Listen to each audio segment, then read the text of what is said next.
I'm here this morning with Senator Donna Campbell, District 25. Now, your area covers what counties? Parts of 6 counties, all of Kendall, which has Bernie, Okay. parts of Bear, which has northern San Antonio, all the way down the 35 corridor, catching parts of Guadalupe County, all of Comal, parts of Hayes County, which has San Marcos in it, and then parts of Austin in Travis County.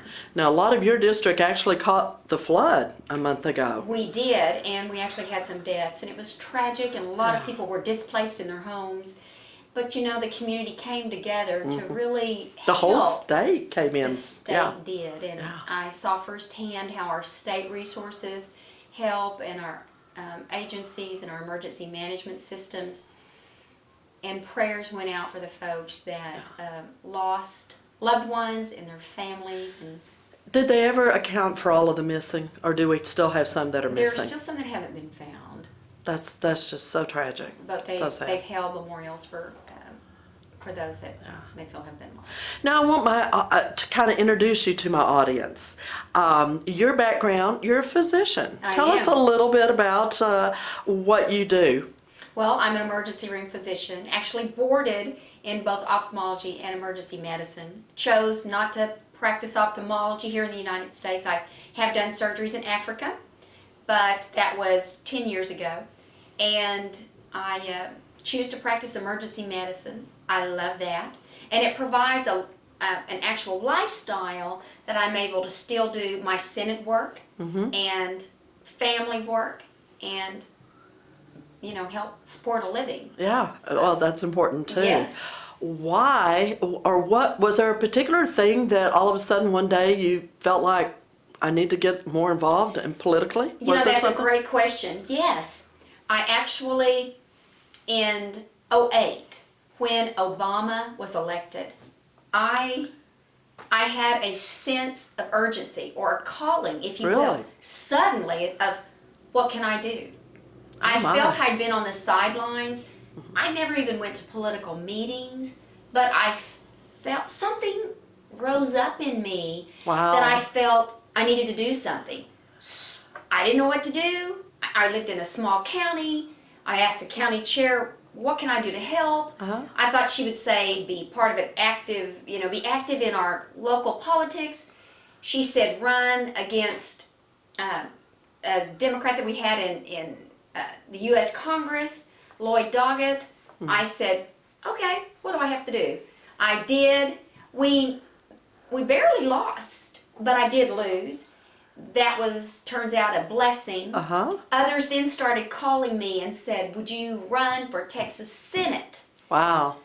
And I thought, there's not another state to move to. I might as well support and strengthen Texas, instead of what I thought I would be helping strengthen the United States and protect Texas from the egregious federal government. I would support Texas from inside our state. Well, we have started at home, always. We do. Yeah. So I ran, never having any political experience, no government background in any way, and we won. And now I've had 2 sessions under my belt. What is it like learning the ropes without any background in that area? When you have your principles there and you're willing to analyze things and decide, does this look good for our state? Would it look good if we were talking about it as a family at the breakfast table? Does it violate my principles? Yeah. That makes it easier to make a decision on legislation. Now, trying to get something passed is like a football team where you're rooting for your team, and if you can make a first down, you've gotten something. And as long as you maintain possession of the ball, we're getting somewhere. Great analogy. So, Very good. As I work toward legislation that I think will keep Texas strong, that's how I look at it. And coming from an arena of science, I'm used to looking at things and trying to see unintended consequences, because as a physician, that's not too foreign. So while the process and trying to get, the government little things down was a work of its own. It really worked out fine. You've got 2 sessions, as you said, under your belt. Do you see a difference between your first session and then the second one as far as the chemistry? Because I know quite a few, there were a lot of changes in the Senate this year. There were. My first session was wonderful.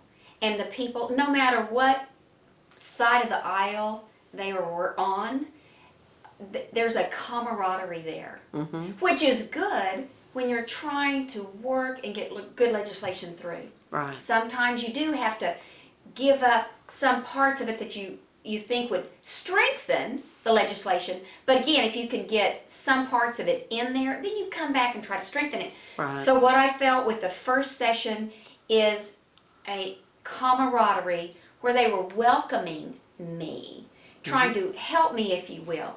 I was the only one that came in my first session that did not have a legislative background in any way. The others were all from the House. Okay. So they had a background. So it was quite different for me. But it was warm and wonderful, and I still came out as one of the top 5 conservatives in the Senate. Very good. Now, there's not a lot of women in the Senate, is there? We've grown. Oh, okay. There are actually 7 of us now. Very 7 good. women. There are 5 Republican female senators and 2 Democrat females. So we, let me see. Yes, 2 Democrat. I'm thinking, wait, we've had so much switch around, I was having to think. But yes, and so the numbers for the women are growing. I was actually the 15th woman in the Texas Senate. Oh, very good. Yes, Very but good. with the last session, we got 2 new females, and so that made 5 Republican women. And kind of in the middle of this session, we were able to get, or the Senate gained another Democrat female. And then, of course, with one of our senators on the Democrat side, Vanderpute, resigned, so that left her seat open. So anyway, we have a total of 7. So we're seeing more women, and so 7 out of 31 is quite a lot of growth. What is your thought, and of course I'm sure it's biased, on the need to have women involved at that level? I think it's important. I don't think that the mix would be, or I don't think it would be a good Senate if everyone was women.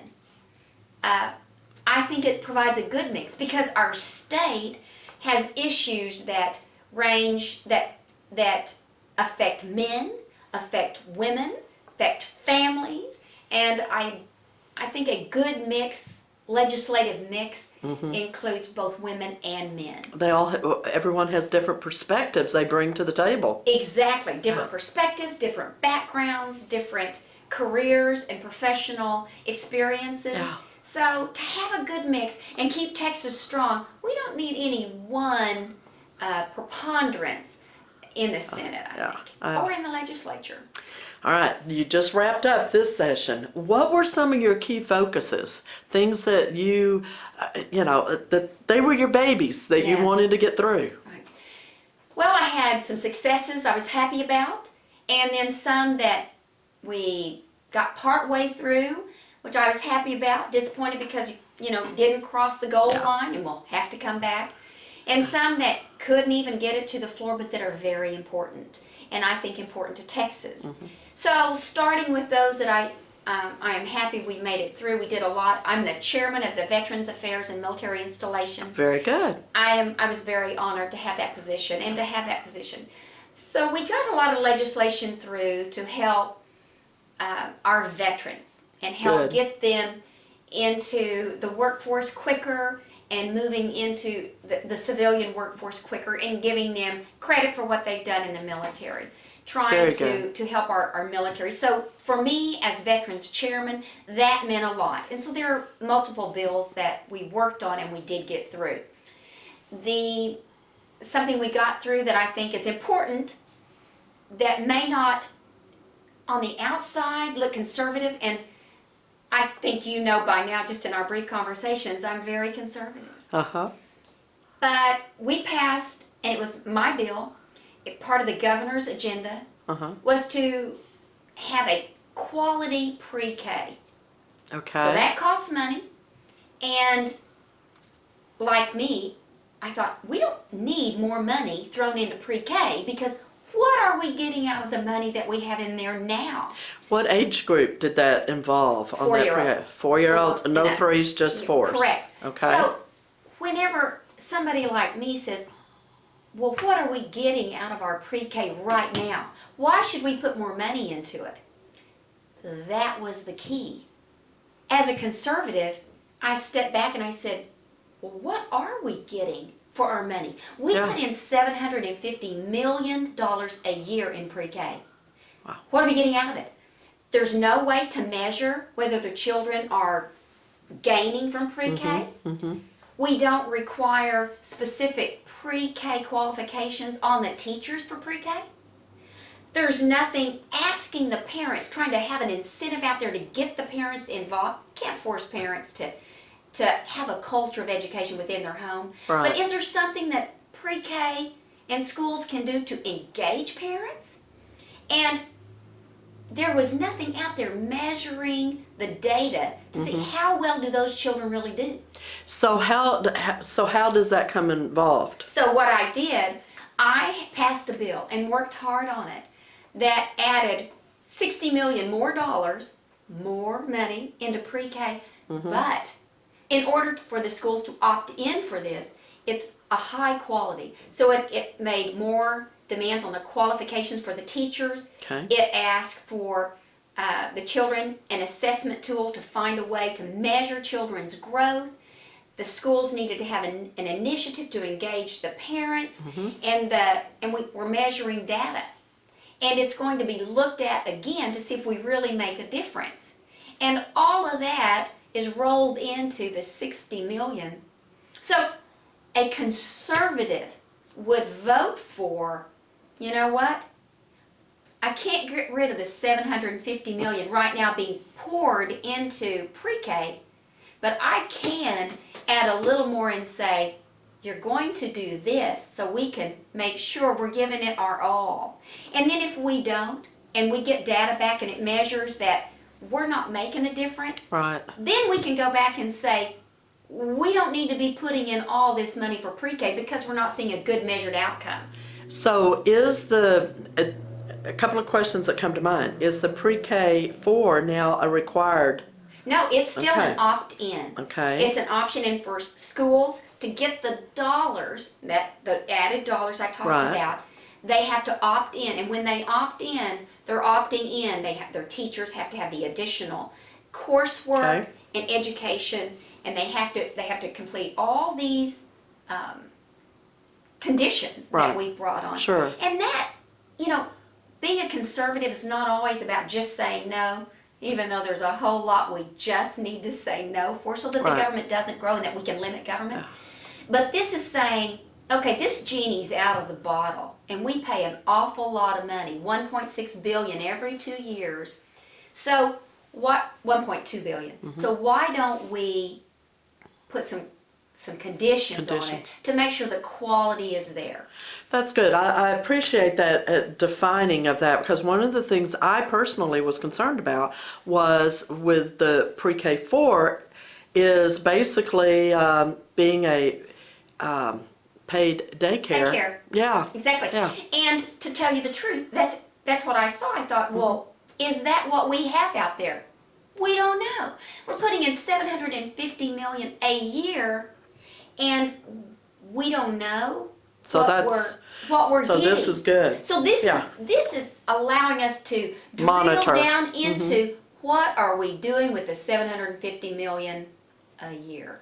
All right. Right? Very good. So put a little more to now measure, because if the standards that we put in are not met and we can't see a good outcome, then we start doing some backtracking and say, we need to not put that much money. So then does the State Board of Education then, are they overseeing those funds? The or? Texas Education Agency, the TEA, Okay. will be looking at how everything is implemented. Okay. Still the education, the state board, it still has to be in line with the Texas Essential Knowledge Right. skills. I mean, all that has to be looked at together because we still want to stay on the same Track. Yeah. right, what we expect in the knowledge that we want the teachers to give to our children.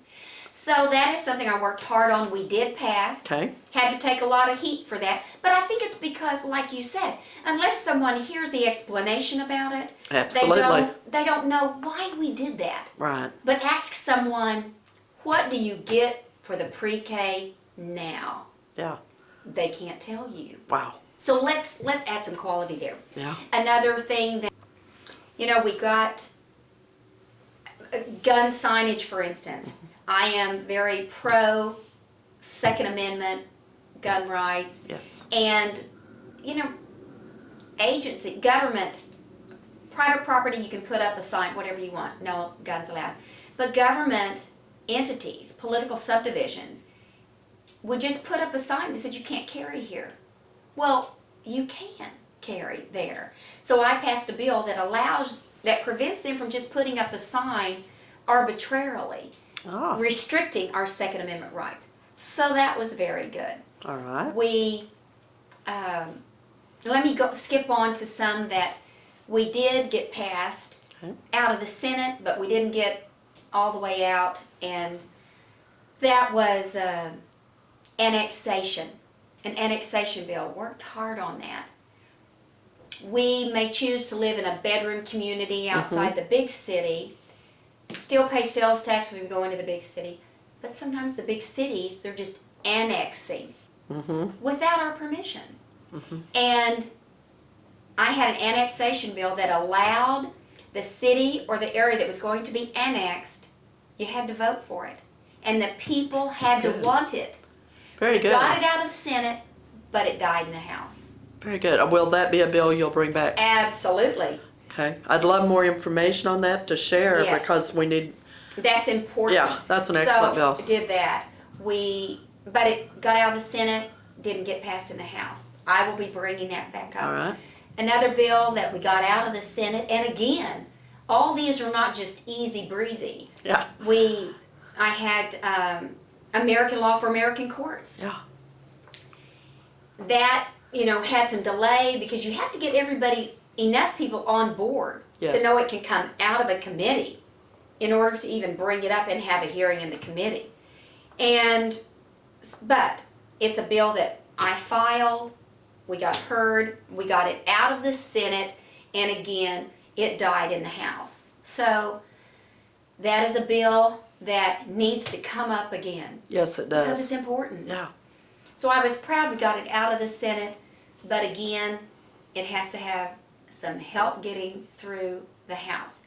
But just getting that first down and maintaining possession of the ball is something. You'll be bringing that one back as well. Yes, I will. Okay. One that I think is also very important, repealing in-state tuition for illegal immigrants. Yes. That is a cost that is unsustainable.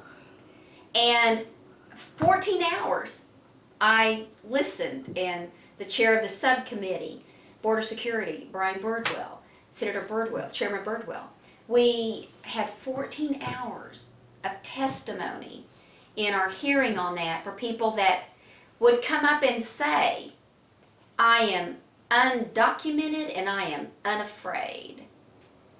Whoa. 14 hours.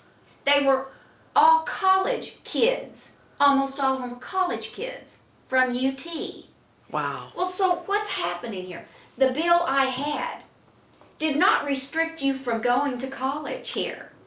It just simply put the same conditions on you as they do people outside of Texas. That happens in the other Exactly. 49 states. Exactly. Why should we allow somebody who is here illegally, not a Texas citizen, to be able to pay in-state tuition like a Texas citizen, but yet somebody from a neighboring state, and if you're outside 100 miles from a nearby college, you have to pay out-of-state tuition. Why would we make a U.S. citizen have to pay out-of-state tuition, but let an illegal immigrant pay in-state tuition? Now, on a trajectory of the benefits that yields, the dollars that the colleges don't get. You know, we're looking at $100 million over the next few years that we basically are contributing Wow. for illegal immigrants to get their education here. And if you're looking at, you know, we're putting millions on the border to stop illegal immigration and the problems that brings Yes. with it. Yes. So we're putting those millions on the border, yet we are still serving as a magnet for higher education Well said. whenever we subsidize Yes. in-state tuition for illegal immigrants. So again, kind of a lengthy explanation, but that bill would just say you have to pay out-of-state tuition. And another thing about this, once you're granted in-state tuition status, you then are eligible for Texas grants. Oh. And that there's only so many Texas grants. So they're That will competing take a- against our own. Texans. Yeah. Yes. Yes. Excellent point. So 14 hours of that. Wow. And we got it out of the Border Security Committee. Then it comes up into the Veterans Affairs and Military Installations because that is a subcommittee of my committee, Veterans Affairs and Military Installations. So obviously it passed out of my committee. Very good. But there was not enough senators that viewed it the same way that I did. You have to have 19 that will see what I was trying to do with that bill, agree with you. We just didn't have it there. Wow. Again, that's something I will bring up. Because when you So think it about died, that one died in the Senate. And, it died in the Senate. Wow. I didn't get that out of the Senate. Okay. You've got to have enough like-minded Key to word. be able to get it out of the Senate. Yeah. And looking at that, it's not taking anything away from someone. There are many people from other countries that come here to get their education. Yes. They do not get in-state tuition. And they came legally. Legally here. Right. And when I talk about illegal immigration, I'm not just talking south of our border, but there are others that still were able to get in Yes. because they've been in our country, in our state for a lot of their childhood, and they too get in-state tuition. Yeah. So that was a disappointment and hard work. Yeah. Hard work. Yeah. But that too will be brought up again. So that's just a sample of a few that success and signed. Oh, and another one that did get signed, that little known, but a bill that puts in continuing education hours for teachers to have knowledge about suicide. Oh, that's an High important one. school kids, Yes, yes. suicide. That is That's something- epidemic in some areas. It is. Yeah. So we passed a bill, my bill that I filed, called the Jason Flatt Act, Oh. and we got that passed so that it's asking teachers to take this continuing education as part of the continuing education curriculum. They have to comply with, to take it on teenage suicide. Yeah. Looking at the risk factors and trying to identify those students at risk so that we can help prevent some teenage suicides. Wonderful. So that was important Yeah. to me also. With all of the various bills that passed and changed, and you've got some that you're going to be bringing back again, are there some other things that are on the horizon that you're working on to prepare for the next session? Or is it too soon? You've just come out. It is, because every time I go back, I reflect on what we did. Yes, but there are a couple right off the bat I can tell you. Another one that I worked so hard on that I can't even believe I didn't lead off with part of this one is our taxpayer savings grant. What is that? That is parent right to choose the school they want to send their child to. Very good. Right now we have pretty much a monopoly in our public school system. True. And public schools, we have many great public schools. Numerous great public school teachers. We Yeah, do. oh, yes, We do. yes. We do. And I'll be the first to admit that the public schools have their hands in shackles with all the regulations that we have Way out too many, there. yes. We do. But there are so many dollars put out there, and that in itself is not sustainable. Mm-hmm. So I believe the parent has the right to choose the school they want for their child to go to. Mm-hmm. And So when you're thinking choice, does that include charter schools, Yes. Christian school, or faith-based, whatever? it includes any that the parents want to send their child to. And there may be some schools I wouldn't send my child to. There are going to be some differences there. But that's not for me to pick and choose. That's for the parents. Right. But it provided part of the money, not even all of the money, that the state pays for the child to go to public school to follow the child. The dollars would follow the child to the school of the parent's choice. It makes all kinds of sense. We know it's a win-win for teachers, for parents, for the schools, for the child. Yeah. Think about it. Yeah. For a mother or father to want to send their child to a private school because for some reason the public school's not working out, call it bullying, call it a teaching method, for whatever reason. Exactly. The parent is the best one to decide what's the best way to educate their child. Dyslexia is a huge issue, and That's there a are perfect some very example. specialized teachers, but a Yes. lot of them have moved out of the That's right. public schools. So if some of those dollars could follow the child to the school of the parent's choice, that's what my bill did. It's called the Taxpayer Savings Grant, and it will be coming up again. Good. The Good. Taxpayer Savings Grant for school choice, annexation, because that is, that's about our economy. That's about what affects you at home, where you live, and you need a vote for that. Yes. And trying to put more dollars toward infrastructure. I worked on that because we need the dollars. Government needs to put those dollars for infrastructure, and that includes our roads and water. Yeah. So those are just some of the things I'll be working on. And of course, always what I can do for our veterans. As the chairman, that's an honor. They have defended our country. Oh, yes. And I will do everything I can to defend where they are now. So that's coming back. You've got your plate full. I do. So during the next 18 months till the next session, how is your time used outside of the emergency room Okay. in preparing for these these bills? various bills? That's a great question.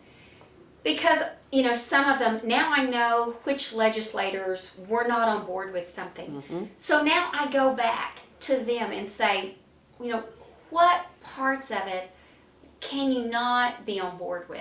Right. What do I need to try to do? Remember I talked about first down, getting a Yes, first down, yes. maintaining possession of the ball.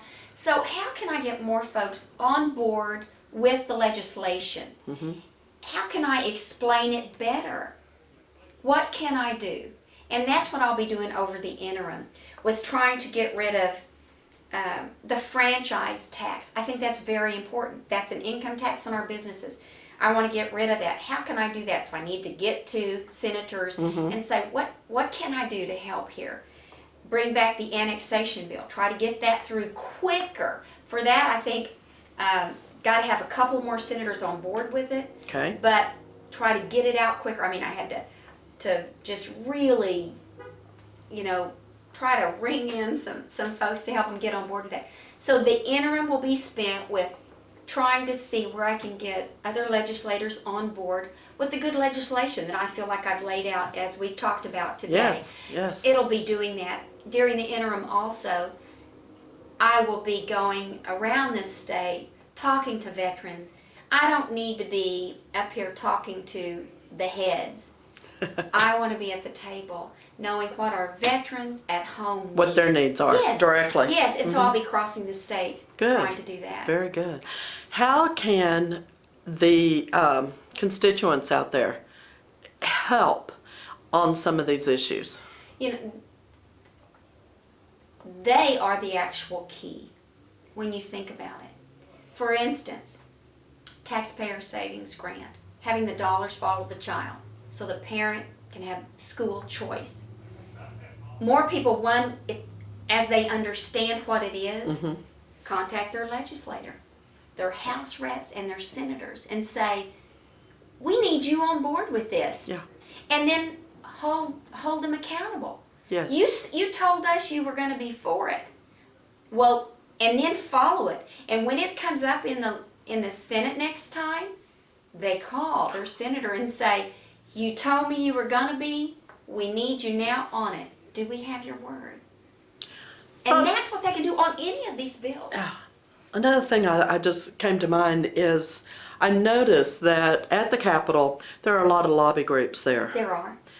A lot of them are not the ones that we typically would want to have there, we being Christian, faith-based, such as the Planned Parenthood and other lobby groups like that. What do you, I mean, as a senator in your office there, what do y'all see coming through that door from the lobbyist? Many lobbyists work for businesses, that the businesses are trying to have good legislation that can make the economy better. So it provides a way to look for any problems in our business community and economy. There are then the lobbyists that want, like you said, Planned Parenthood, and their agenda is 180 degrees from my principles. Right. We see those, and so those are more, opposition lobbyists. And then there are some who are more citizen lobbyists that come in with issues that they've seen happen in their community. And, we listen to those, and especially that's pretty much, that is a good sample of what the lobbyist is. Do you see many Christian organizations? No. We have some faith-based groups out there, and saw some whenever I actually filed a religious freedom bill that would allow businesses that have a conscientious objection to something that it violates their principles, that they could say, no, I'm not going to service, my business is not going to extend out to what you want. Such as Hobby Lobby's deal. Exactly, something similar to that, trying to get that in. But that, again, didn't get heard yet. So that's something in the interim I have to do. But there is a couple of faith-based groups that wanted us to work on that, and so we did. But if there was a broader awakening of the Christian base, for which we are strong, but we don't seem it because we don't work together. Yeah. We are divided because we work, we've got family, we've got so many things on our plate that coming together is for a specific interest at the legislature never crosses their mind. Yeah. But we need that. If we had that, some of these other things would be much easier to pass. And it would help keep Texas strong. How much influence do the lobby groups have and the various other people that come in to the senator or rep's office there at the Capitol? Because there's a lot of them. I was waiting on an appointment and for about 15 minutes, and it was amazing, the little revolving door at one person's office. Lobbyists have, they do have influence. You have to decide when a lobbyist comes in, first of all, are they supporting your principles or are they not? Right. And that's pretty much a litmus test that we have. Is it something that supports our district or does not? Is it something that keeps Texas strong? So for me, that's what I look at. There are lobby groups that do a lot of swaying, are those that have strong, large number memberships and come in with a concern of, we are 50,000 strong and everybody's got their emails and we need your help here.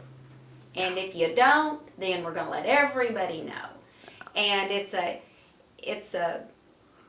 not a bully pulpit, if you will, but it's just saying We have power in numbers. We want you to listen. And the Christians need to step up to that plate and be a more viable player there. Yes. Yeah. If we had that, then so many things that we feel in our everyday life that we take for granted, we could put the belts and suspenders on, and we need that help. Yeah. I'll tell you, some people think that social issues need to stay out of government. But if you look at it, it is one of the pillars that will keep us strong. Yes. It's not all about whether you're a pro-life or not pro-life, but God created life. And you should be on the side of life. Because those who are not on the side of life, it's the wrong side. Just out there. But when you expand outside of pro-life or not pro-life or abortion, when you get away from that, when you're looking at poverty, you're looking at feeding children that don't have the money for breakfast. Try it. You're looking at disabilities. Are these social issues? When you're looking at rights, your right, well, try to measure that. Is that a social issue? When you're looking at trying to support single parents in something they would need, if you will. Not talking subsidies here, talking about rights. Is that a social issue? If you're looking at the jail population, the inmate population, crime, do they start with a social issue? Is that in itself a social issue? Well People said. talk about marijuana. Is that a social issue? What about drugs? What about alcohol? There are so many things out there that people don't put in the category of social issues, and they will quickly say, we need to blow off social issues. It's not part of what the government's responsibility is.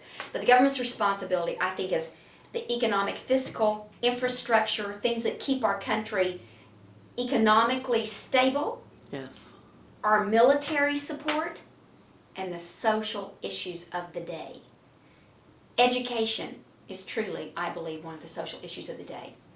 So, Christians and their principles can strengthen that social pillar that will keep not only Texas, but keep America strong.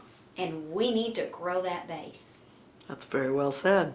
Any other comments before we close? Any other last thoughts or anything? I would say that, the cliche of united we stand, divided we fall. Yes. There is no more appropriate time that cliche affects than right now. And if we have got to work together, we've got to be united and have a united front. And we can't get off on the little issues that divide us. We've got to bring these big issues to the forefront and make a stand. Yes. You cannot sit in a comfortable zone. Your mission field needs to be where you are, and you need to be able to make a stand. We've got the First Amendment right to voice our opinion, and we've got to do it. There's too many people that have their opinion disguised as fact, and we have got to come together. And why? Why for Texas? Because we don't have another Texas to move to. So very true. Senator, thank you so much for your Thank time you. this morning. I Thank really you. appreciate it. It's been a pleasure for me, and I'm happy to talk to you anytime. Thank you. Look forward to getting together again soon. Thank you. Thanks.